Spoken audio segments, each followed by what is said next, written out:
c'est parti. Bonjour à tous, bonjour à ceux qui sont venus. Donc je me présente pour ceux qui ne me connaîtraient pas. Donc je suis Jean-Luc Marcastel, auteur de différents romans, de différentes histoires. Donc on va avoir, je sais pas, 3/4 d'heure, c'est ça à peu près. Voilà, pour discuter. Donc je vais vous parler de mes histoires, je vais vous présenter mes histoires, de la façon peut-être dont j'écris mes histoires, dont elles me sont venues, par quoi elles m'ont été inspirées. Moi, j'ai commencé à écrire quand j'avais 9 ans à peu près, je crois 9-10 ans. J'ai d'abord été un lecteur avant d'être un auteur. Je pense que tous les auteurs vous le diront, tous les lecteurs ne deviennent pas auteurs, mais enfin tous les auteurs ont été d'abord des lecteurs. On est tombé dans les livres, on a aimé les livres, et puis on s'est mis à écrire. Alors moi, c'est mon père qui m'a donné le virus de la lecture. Quand j'étais petit, je lisais beaucoup de BD, mais je lisais pas de livres. Et un jour, mon père, qui avait une immense bibliothèque, était un grand lecteur, on a dit, écoute, il y en a assez que tu lises des BD, prends un vrai livre et lis un vrai livre. Donc, il m'a pris un livre dans sa bibliothèque et il me l'a donné. Il m'a dit, lis ça.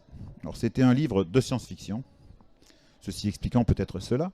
Ça s'appelait Pour patrie l'espace, d'un monsieur qui s'appelait Francis Carsac. Pseudonyme qui cachait quelqu'un qui s'appelait François Borde et qui était directeur de tout ce qui était l'histoire, enfin la préhistoire à l'université de Bordeaux.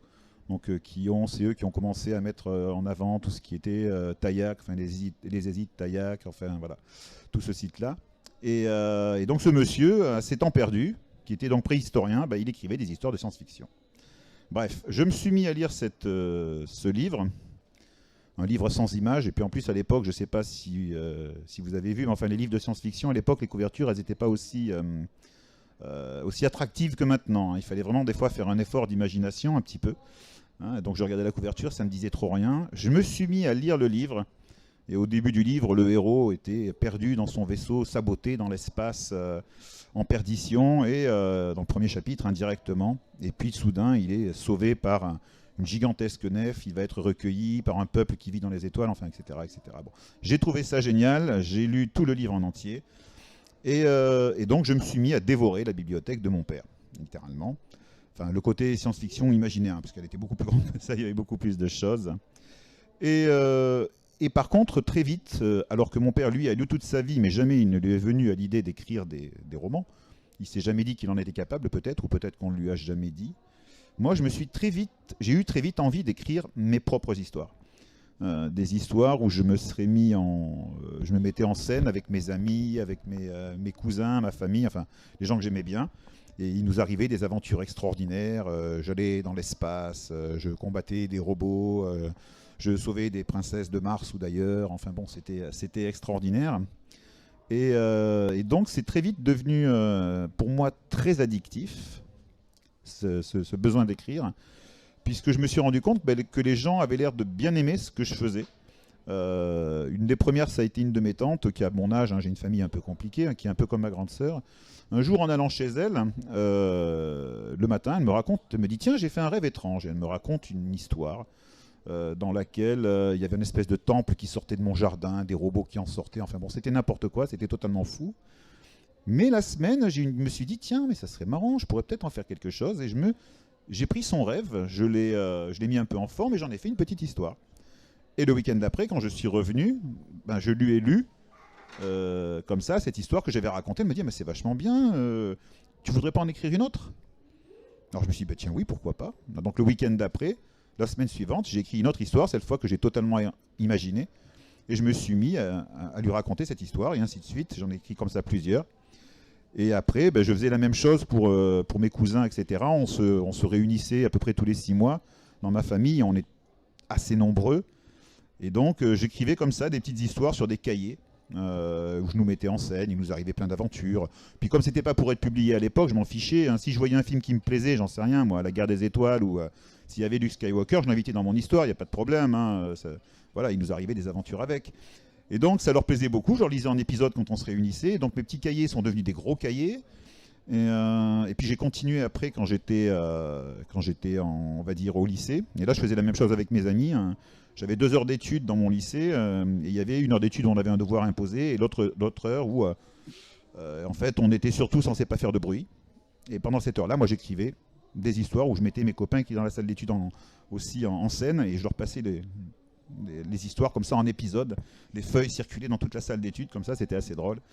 Et donc voilà, et c'est comme ça que m'est venu le goût de l'écriture. Et ce d'autant plus que, alors je sais pas vous si ça vous a fait ça, mais enfin, je faisais des interventions scolaires il n'y a pas très longtemps et je demandais aux élèves, ils étaient à peu près tous d'accord. Moi, quand j'étais au collège, j'avais quand même l'impression que tout le monde me donnait des ordres. Les professeurs, mes parents. Par contre, ce qui avait de génial, c'est que dans mes histoires, ben, c'était moi le maître après Dieu à bord du navire. C'était même moi Dieu. Moi, un stylo et une feuille, je vous fais exploser la planète en 2 lignes. Et je la reconstruis en 10, comme je veux, avec des robots et des ptérodactyles, parce que la vie est plus belle avec des ptérodactyles. Donc voilà, et je m'étais mis comme ça à écrire des histoires, et surtout, par exemple, je dois bien l'avouer, donc j'étais assez grand pour mon âge, mais je n'aimais pas du tout me battre, je trouvais ça une perte de temps et d'énergie inutile. Donc ce qui fait que de temps en temps, quand il y en avait qui m'agaçaient dans la cour de récréation ou ailleurs, enfin au collège, le soir, quand dans une de mes histoires, j'avais quelqu'un à faire manger par une bête immonde, ou tomber dans une fosse à pointe, forcément qui y avait droit, ben c'était la personne en question. Et des fois ça pouvait durer, l'agonie pouvait durer longtemps, ça dépendait comment il m'avait énervé, mais des fois ça pouvait être sanguignolant et durer des pages. Et inversement, comme j'étais assez timide, s'il m'arrivait de tomber amoureux d'une de mes petites camarades de classe, évidemment ça devenait l'héroïne de l'histoire. De mes petites camarades de classe qui ont été des héroïnes de livres, elles ne l'ont jamais su, parce que je ne l'aurais jamais avoué. Mais je trouvais ça très amusant. Donc j'ai pris goût et c'est devenu vraiment petit à petit un besoin d'écrire. Moi je sais que si même encore de nos jours, si je n'écris pas pendant un certain temps, je me sens pas bien. J'ai l'impression de ne pas faire ce dont j'ai besoin. Et pour moi aussi c'est une catharsis. On évacue notre stress, on évacue plein de choses, on met de l'ordre dans sa tête aussi en écrivant des histoires, on a l'impression de trouver un sens aux choses, qu'on ait raison ou pas, ça je sais pas, mais voilà. Et subsidiairement, en plus, on fait plaisir aux gens. Ça, c'est vachement bien. Alors, je sais pas, est-ce que vous auriez des questions avant que je démarre sur autre chose, mes histoires, etc. Ou questions particulières? Non? Non?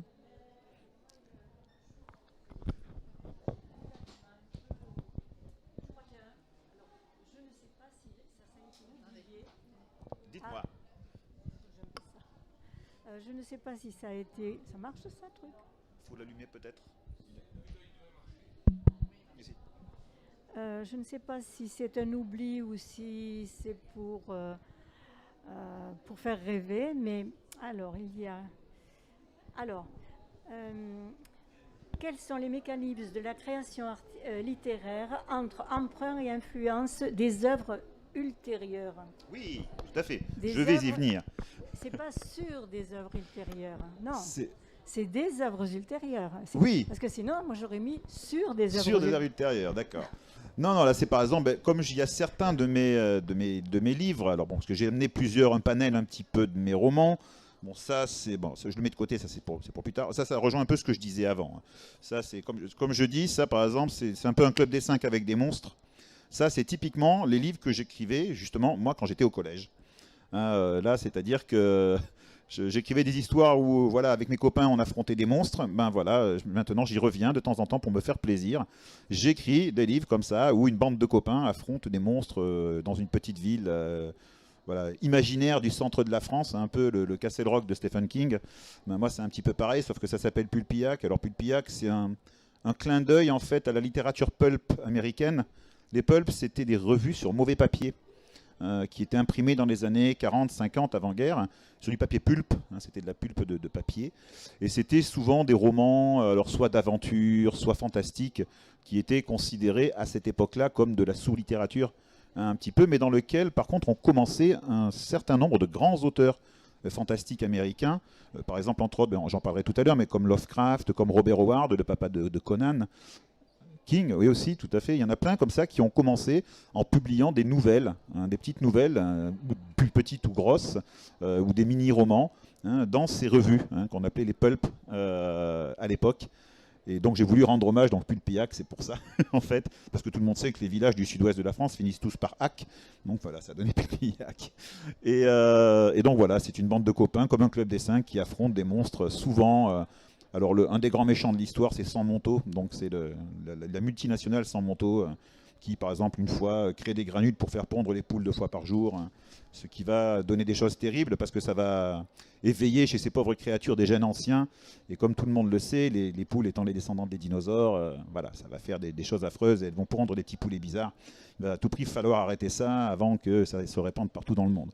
Enfin, voilà, ça c'est le premier, donc après ça le second c'est contre des plantes carnivores, etc., etc. Et comme je disais, ça m'amuse beaucoup, parce que en fait, je me dis, voilà, c'est typiquement le genre de livre que j'écrivais quand j'avais 12 ans. Maintenant, je continue de le faire, mais en plus, je suis payé pour ça. C'est merveilleux. Donc, donc voilà, mais ça, c'est de côté. Alors après, par exemple, pour les emprunts à des œuvres ultérieures, moi, c'est vrai que j'aime bien m'inspirer de choses qui ont soit déjà existé, etc. Moi, alors, par exemple, quand j'avais 12 ans, donc encore mon papa, c'est encore de sa faute, je vais le voir et je lui dis: papa, je voudrais un livre avec des monstres. T'aurais pas un livre avec des monstres? Mon père se tourne vers sa bibliothèque, attrape un livre dans un de ses rayonnages, me le tend, et me dit: tiens, lis ça, il y a des monstres. C'était un livre de Lovecraft, donc il s'appelait Je suis d'ailleurs. Donc c'est le premier que j'ai lu. J'ai lu Lovecraft, effectivement, il y avait des monstres.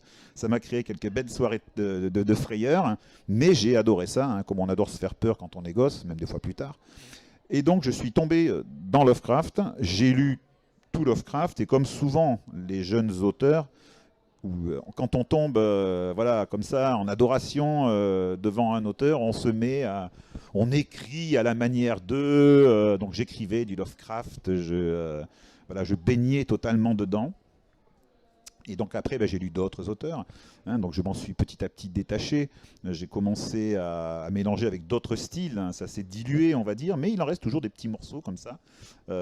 Et donc du coup, là, c'est un hommage que je rends donc à Lovecraft là-dedans, où je reprends les éléments en fait, de la cosmogonie qu'il avait créée, un petit peu de son univers, et que je réutilise dans une histoire. Et j'essaye aussi, par contre, de retrouver un peu sa patte, son style. Alors c'était un style qui était assez empoulé, avec beaucoup d'adjectifs et beaucoup de mots, des fois un petit peu à coucher dehors.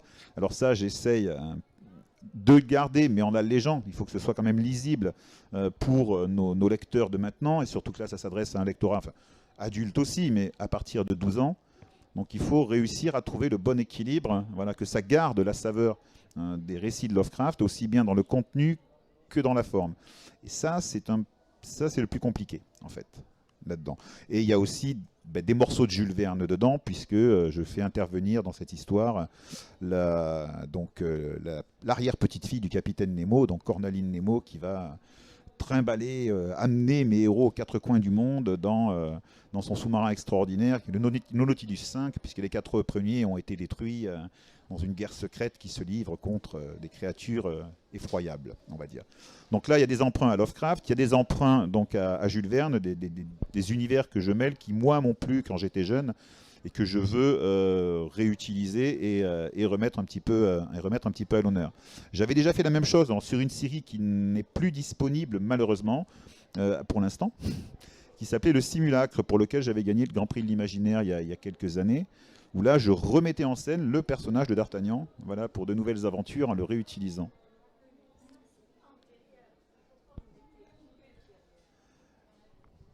Allez, je vous en prie. Je ne sais pas ce que c'est streaming. En fait, il y a des gens qui regardent sur l'ordinateur. En fait, ils nous entendent, il faut vous parler dans le micro. Voilà. Ah, d'accord. Alors, oui, vous nous parlez d'œuvres antérieures, mais Oui. là, je parlais des œuvres ultérieures, Oui, c'est-à-dire postérieures, ultérieures. oui, oui. Oui. Des œuvres à venir. Oui. Oui, aussi. Et alors, justement, je comprends pas ça, la phrase. Alors c'était peut-être une erreur. Ah oui. Peut-être dans la. Mais moi, je croyais que c'était pour rêver. Ah, mais c'est pour rêver, je l'espère. Oui, mais ultérieur, ça m'a. Ça vous a interpellé. Oui. D'accord. Voilà, donc là, c'était sur Lovecraft. Donc après, bon, le retour de la bête, ça je mets de côté, parce que là par exemple, pour le retour de la bête, il était question dans celui-là en fait de la bête du Gévaudan, puisque cette histoire en fait est née d'une collision, comme beaucoup de mes idées de romans. Souvent, ça vient de 2 idées qui se carambolent, 2 choses comme ça qui Là, il se trouve qu'une année, mon fils m'a offert un livre sur la bête du Gévaudan, dans laquelle il y avait plusieurs... enfin, on expliquait les différentes théories qu'il y avait autour de la bête. Puisque ce qui est quand même fascinant sur cette histoire, c'est qu'on n'a jamais su exactement, finalement, quelle était l'origine de cette créature. Certains ont dit que c'était des loups qui auraient eu la rage, d'autres ont dit non, c'est pas possible, parce qu'un loup qui a la rage, il serait mort largement avant. On ne peut pas garder la rage comme ça ne dure pas assez longtemps. D'autres ont dit que c'était des animaux qui étaient dressés, enfin, etc. Bon. Et puis il y avait une hypothèse totalement loufoque qui m'a beaucoup amusé, qui aurait été que la bête du Gévaudan était la dernière représentante d'une espèce de bête préhistorique qui s'appelait l'Androsarchus, qui était une espèce de mammifère carnivore, apparenté au mouton, mais carnivore, avec une gueule qui devait faire à peu près cette taille-là, et qui survivrait dans des vallées perdues au fin fond du Cantal, enfin, ou de la Lozère. Ça m'a beaucoup amusé. Et donc je suis parti de ce postulat-là pour cette histoire en disant, voilà, dans quelques vallées ignorées, une famille de ces bêtes-là continue de prospérer et ne sort de là-dedans que quand elle n'a plus rien à manger. Et de l'autre côté, j'ai revu à ce moment-là un film qui s'appelait Au revoir les enfants de Louis Malle, donc sur des enfants juifs qui étaient cachés pendant la guerre. Et donc ces deux idées se sont télescopées, et c'est souvent comme ça que ça arrive sur des romans. Je me dis, tiens, ça serait marrant d'avoir comme ça, en fait, une histoire dans laquelle il y aurait un enfant juif qui serait caché dans un petit village au fin fond du Cantal. Et en fait, les Allemands arrivent au début de l'histoire et vont arrêter cet enfant et l'enferment dans une salle de classe avec l'instituteur pour que le lendemain les emporter. Et par contre, les enfants du village, ses amis, décident d'utiliser la légende de la bête du Gévaudan en créant une fausse bête pour aller le sauver et pour faire diversion pendant la nuit et permettre à un des leurs de rentrer dans l'école et de le sauver. Voilà. Donc là, c'est la collusion de ces deux idées-là qui a donné une histoire. Donc, par exemple, hein. Sur... pas plus de questions, toujours pas de questions, personne d'autre, non? Non, pour éviter que je parle tout le temps. Celui-là? Oui. L'illustration? Alors les illustrations, alors ce sont deux personnes. C'est Lionel et Cécile Marty, qui sont auteurs de bandes dessinées tous les deux, qui sont mariés et femmes. Et il se trouve que Lionel Marty et mon ami d'enfance, on était ensemble en 6e. Et donc lui, il rêvait de devenir auteur de bandes dessinées, et moi, je rêvais de devenir auteur de romans. On a été très têtus tous les deux, on a fini par réussir. Et on a mis, par contre, pendant tout le temps où on était ensemble au collège, au lycée, on travaillait ensemble, on faisait des choses ensemble. Moi, j'écrivais des livres, lui, il les illustrait. On a fait des jeux de rôle aussi tous les deux, et on travaillait beaucoup tous les deux. Mais on n'avait pas encore réussi, avant ce livre, à travailler ensemble, parce que moi, j'étais jeune auteur, j'étais pas connu. Lui, jeune auteur de BD aussi. Il arrivait, il disait, tiens, mais par exemple, à ses éditeurs, moi j'ai un ami qui est auteur de romans, il aurait un scénario à vous proposer. On lui disait, non mais attends, on a déjà un scénariste qui a un scénario qui était déjà connu, donc ce qui était assuré déjà des ventes. Et moi, à l'inverse, c'était pareil. J'arrivais, je disais, écoutez, voilà, j'aimerais bien que ce soit mon ami Lionel qui illustre les couvertures. Et on me disait, en fait, non, on a déjà, non mais c'est bon, on a un illustrateur, on a, voilà. Jusqu'au jour où il y a un éditeur qui m'a sollicité pour un livre. On m'a dit, voilà, est-ce que, si on veut avoir Jean-Luc Marcastel dans notre édition, voilà, qu'est-ce qu'on fait? J'ai dit, je sais pas, vous cherchez quoi comme livre, comme type de livre? On m'a dit, je sais pas, on aimerait quelque chose un peu historique. Et il se trouvait que j'avais cette histoire. J'aurais dit, écoutez, j'ai une histoire à vous proposer. Par contre, j'ai déjà les illustrateurs, j'ai déjà les illustrations. Donc si vous nous voulez, vous prenez le tout, quoi. Vous prenez le pack, l'auteur et les illustrateurs. Et donc ils ont dit d'accord et on a fait ce livre ensemble. Donc je suis vraiment très content. Il y a aussi des illustrations d'ailleurs intérieures, voilà, qui sont très sympas. Vraiment, enfin, voilà, c'est pas la plus sympa celle-là, mais enfin bon voilà, ils sont les personnages. Donc les personnages, c'est la femme de Lionel qui les a fait. Et lui, il s'est chargé en fait des bois, des décors et puis de la bête. Voilà. Et on a refait un autre livre, toujours chez le même éditeur qui s'appelle Libertalia, où là il est question d'esclavage, pareil, et où c'est eux aussi qui ont fait les illustrations. Voilà. Donc, et j'aime beaucoup travailler avec eux, parce que justement on se connaît très très bien, donc ils savent moi ce que j'aime, la vision que j'ai des choses, et donc généralement quand ils font les dessins, c'est vraiment ce que moi je voyais aussi. Hein, d'ailleurs on travaille avec Lionel sur encore d'autres livres, d'autres séries, voilà. Donc après, bon c'est pas grave, vous embêtez pas. Je pose quand même la question pour savoir s'il y a des questions. Non, oui, non, non, pas plus. Il n'y a que moi qui vais parler, hein. Vous êtes là pour ça, c'est ça? Alors, de quoi ah bah tiens, voilà, on parlait de légendes, etc. Alors, le premier livre, la première série que j'ai publiée, enfin qui a été éditée, c'est celle-ci, ça s'appelle Louis le Gallou. Alors, elle a connu une histoire assez mouvementée, puisqu'elle était sortie, elle a failli sortir les éditions Gallimard, puis finalement ça s'est pas fait en dernière minute. J'avais été contacté par Gallimard, il m'avait dit voilà, ça va passer en comité de lecture, c'est bon, vous inquiétez pas. Et puis en fait, le jour du comité de lecture, on m'a dit ah ben non, ça a coincé.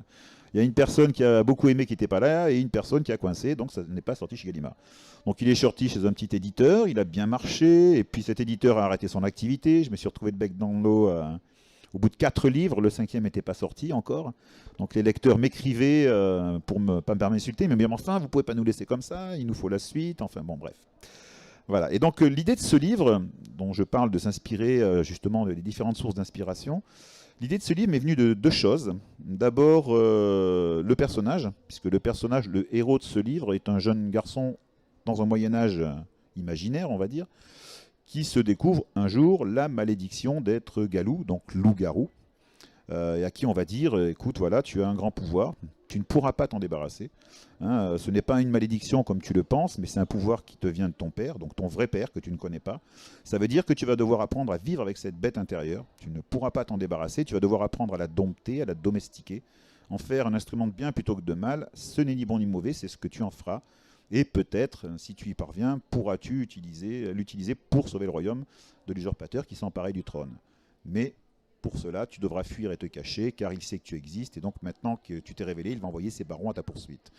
Et donc dans cette histoire, alors il y avait une double chose, donc il y avait ça, moi l'intérêt de l'histoire, l'intérêt du loup-garou, en tant que tel, c'est pas simplement pour le loup-garou, mais en fait ça représente, pour moi, c'est l'archétype de l'animalité qui est en nous. Hein, c'est-à-dire, en plus de ça, c'est vraiment l'archétype de l'adolescence, puisque voilà, l'adolescence, au moment où le corps se transforme, on met des poils, on a des pulsions qui montent en nous dont on n'est pas maître.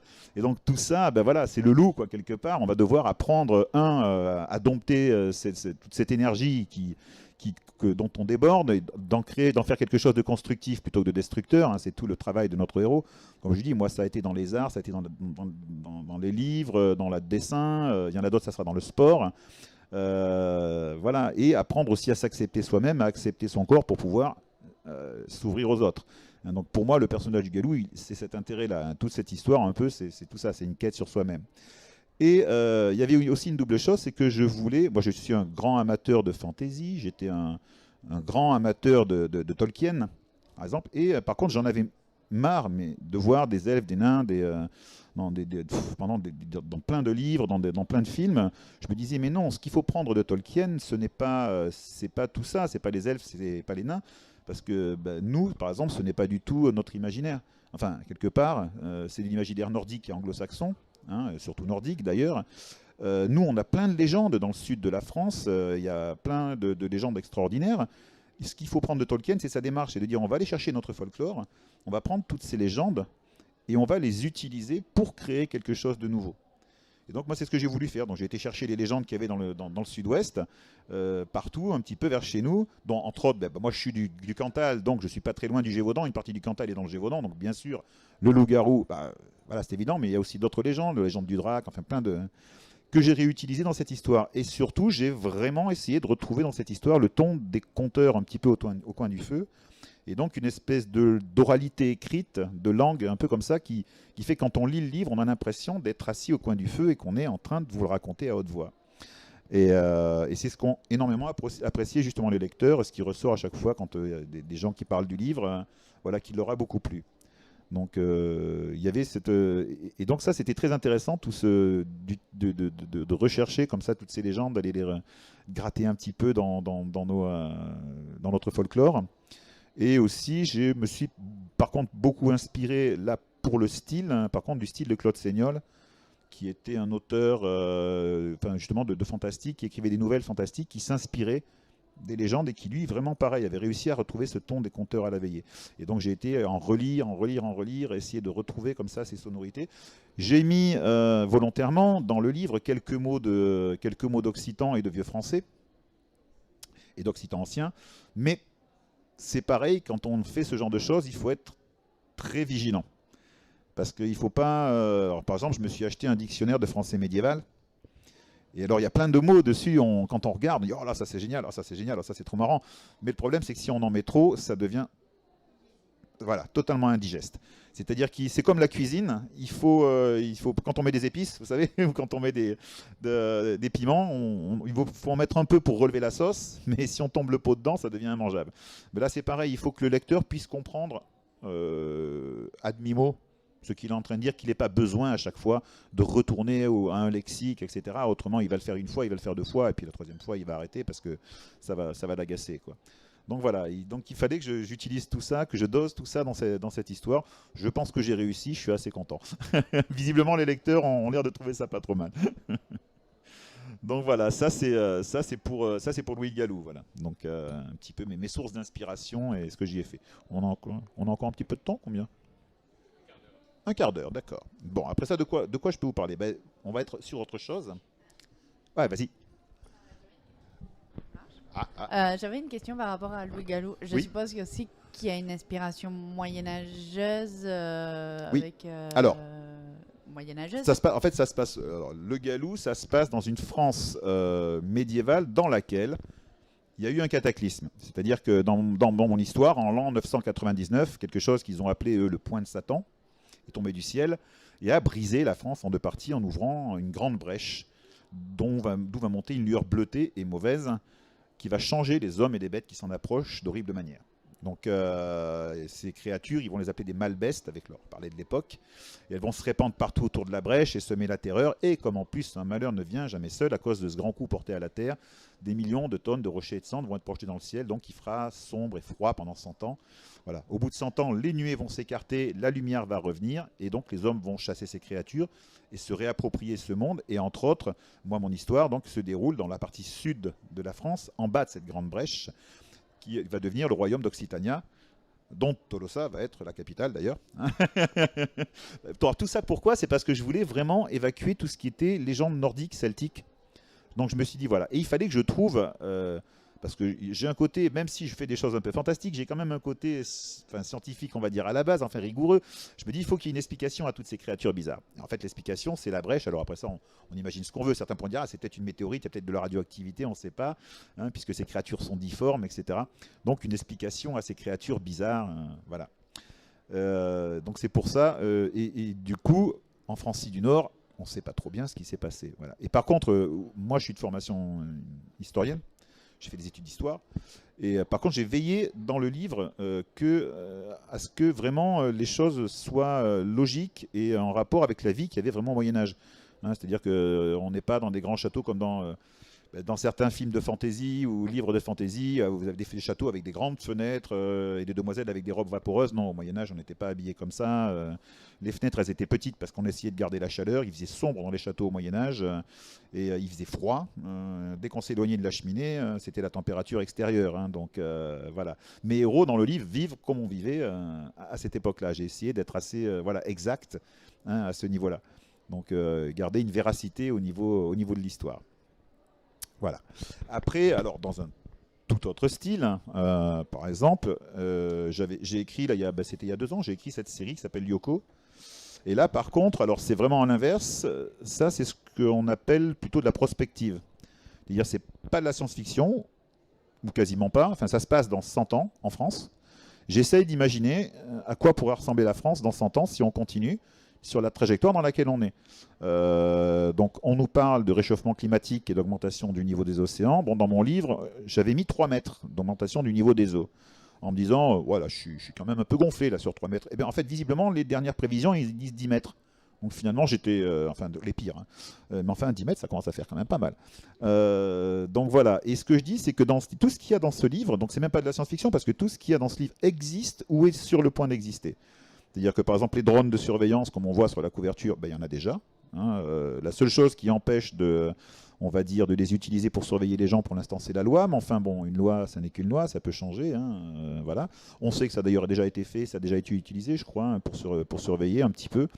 Dans mon histoire, un des héros par exemple, un des 2 héros est ce qu'on appelle un augmenté. dans l'histoire. En fait, certaines corporations privées, parce qu'en fait, dans cette histoire-là, les États ont fait faillite. Et donc maintenant, ce sont des corporations, des groupes privés en fait, qui dirigent le monde en sous-main. Hein, les États sont juste fantoches. Donc en fait, dans cette France-là, il y a une France vraiment à deux vitesses, mais encore pire que maintenant. C'est-à-dire qu'il y a il y a ce qu'ils appellent les cardiopoles, ce sont les grandes villes, comme Paris, comme Marseille, comme Toulouse, comme Bordeaux, etc., qui sont reliées par des autoroutes à très grande vitesse recouvertes de supraconducteurs, et des trains hyperloop, des choses comme ça. À côté de ça, des zones d'agriculture intensive, moissonnées ou exploitées par des machines robots pilotées par ordinateur, donc sans plus personne dedans. Hein, quand il y a besoin, on envoie des robots pour réparer un petit peu ça. Si vraiment il y a besoin, on envoie un technicien, mais enfin tout ça n'a besoin de personne. Il y a des usines automatisées, des grosses usines dans lesquelles les moissonneuses reviennent, sont programmées pour revenir. Et à côté, ce qu'ils appellent des badlands, c'est-à-dire des terres qui n'intéressent personne, celles qui ne... Et donc là, survie... Alors ceux qui vivent dans les grandes villes, eux, ils continuent de bénéficier, on va dire, de toute la technologie moderne. Mais par contre, il faut accepter de vivre selon les règles des corporations dans les usines, enfin dans les usines, dans les entreprises. Hein, l'entreprise vous nourrit, l'entreprise vous quasiment s'occupe de votre naissance et vous met en boîte quand vous êtes mort. Enfin bon, vous vivez dans ce système-là.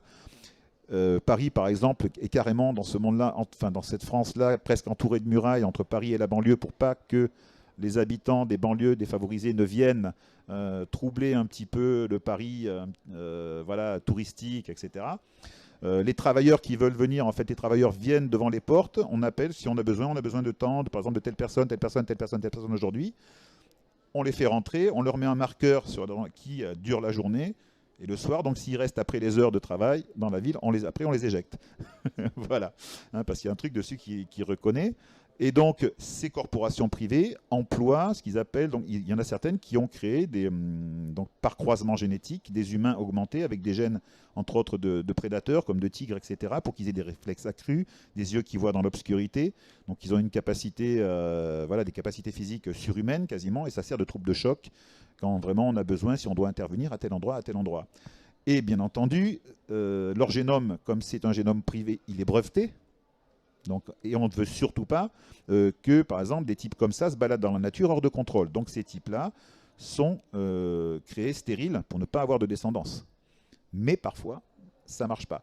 Et donc un de mes héros est l'enfant d'un de ces types-là, comme ça, qui lui a échappé au système, mais par contre il est tout le temps obligé de se cacher pour pas qu'on le reconnaisse, de cacher ses yeux. Voilà. Et juste au moment où j'écrivais le livre, je venais d'apprendre que le Japon venait d'autoriser la création de chimères. Donc mélange de génome humain et animal. Et visiblement en France c'est passé aussi. Donc on a le droit, alors on n'a pas le droit normalement de cloner des humains, enfin de faire des humains en clonant des humains. Mais on a le droit maintenant de mélanger le génome humain et le génome animal pour par exemple créer des organes ou des choses comme ça qui pourraient être compatibles. Donc à partir du moment où on a le droit, c'est pareil, hein, on ne sait pas, ça peut évoluer aussi. Mais en tout cas on a la capacité technique de le faire. Maintenant, ça on le sait. Donc voilà, tout ce qu'il y a dans le livre, voilà, existe. Et cette société pourrait très bien... Et donc là, la mer est montée de 3 mètres. Et mon histoire commence à Aigues-Mortes, justement, si certains d'entre vous connaissent Aigues-Mortes, voilà, où la mer est remontée, elle clapote en bas des murailles d'Aigues-Mortes. Et donc toutes les populations qui habitaient sur le littoral, parce que c'est le problème un peu qui se pose actuellement, les gens disent, si la mer augmente ne serait-ce que de 3 mètres, il va y avoir plein de populations qui habitent au bord des mers, au bord des océans, qui vont devoir se déplacer. Parce que la plupart des humains, de toute façon, vivent au bord des mers, hein, dans le monde. Ça va créer des déplacements de masse de population, ce qui va causer certainement de gros problèmes au niveau des frontières, pour voilà, même déstabiliser des régions entières du monde. Et donc là, par exemple, tous les gens qui habitaient dans les villes qui étaient au bord de l'eau ont dû se déplacer. Il y en a qui n'ont pas d'argent, ils vivent dans une espèce de cité sur l'eau, en bas des murailles d'Aigues-Mortes. Et c'est là que commence mon histoire, en fait, dans ce livre-là. Voilà. Et donc c'est en 2 tomes et on traverse un peu la France. Je voulais faire un peu comme le voyage. En fait, au départ, quand j'ai fait ce livre, je voulais faire un peu comme... et là, on rejoint les sources d'inspiration. C'est le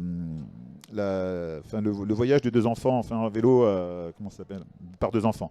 En fait, faire la même chose. Le Tour de France par 2 enfants, voilà.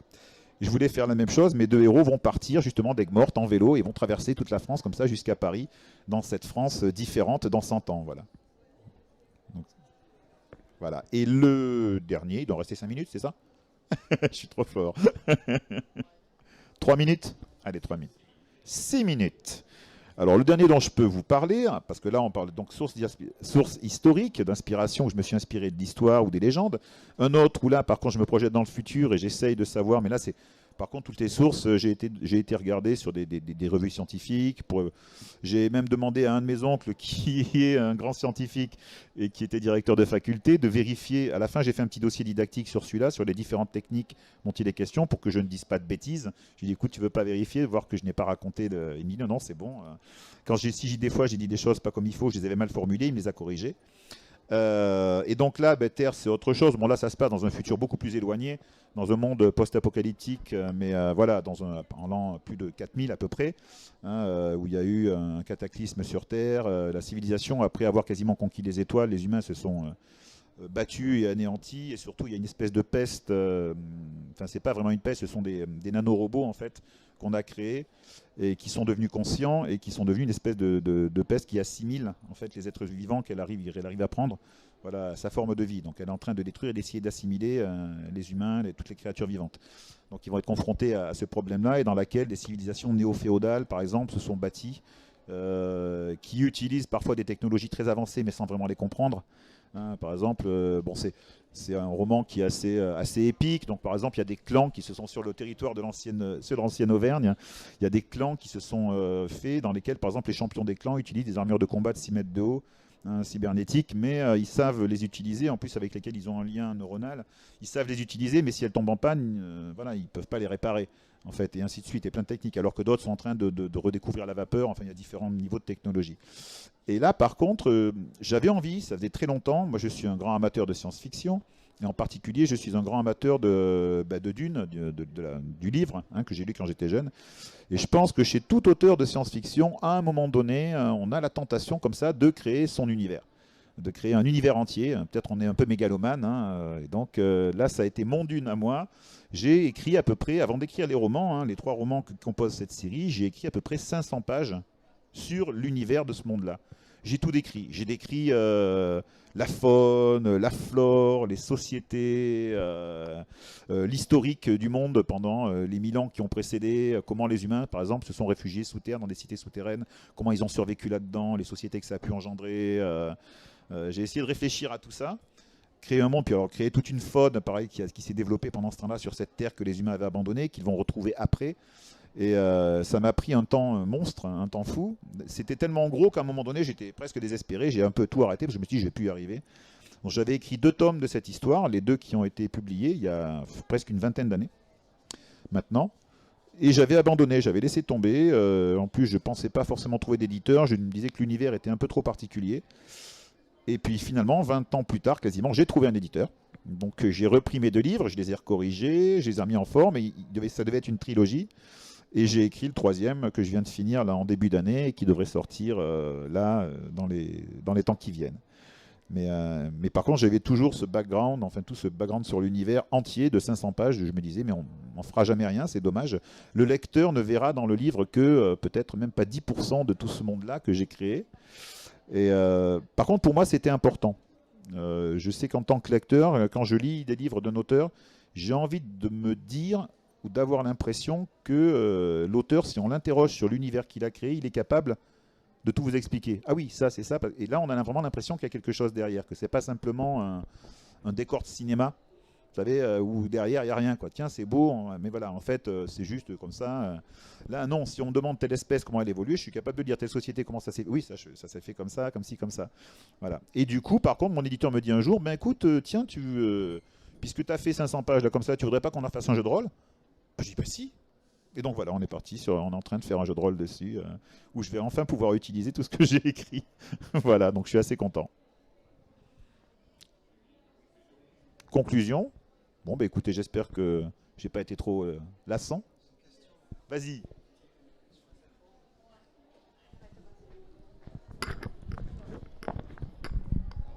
Moi, la question, c'est est-ce que Gallimard a motivé le refus pour Louis le Gallo? Non, on m'a juste dit, parce qu'en fait, alors visiblement chez Gallimard, de ce qu'on m'a dit, hein, je sais pas, je n'ai pas vérifié. En fait, que quand les lecteurs, tu sais, il y avait A, B ou C, enfin je sais pas, enfin un truc comme ça.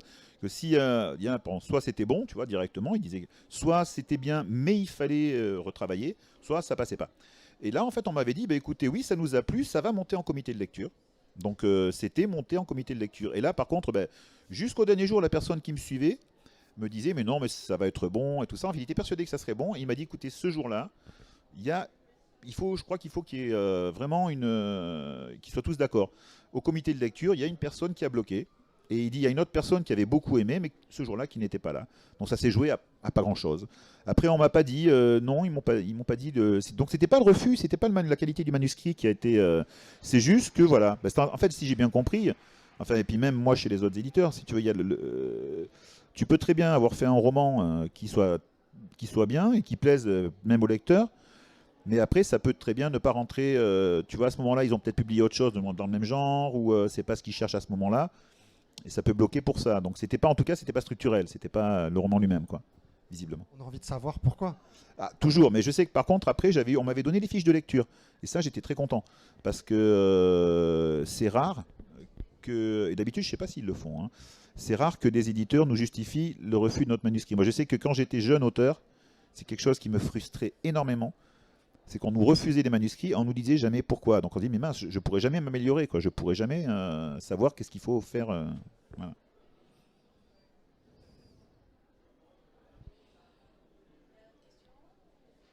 Non, c'est bon. Eh ben voilà.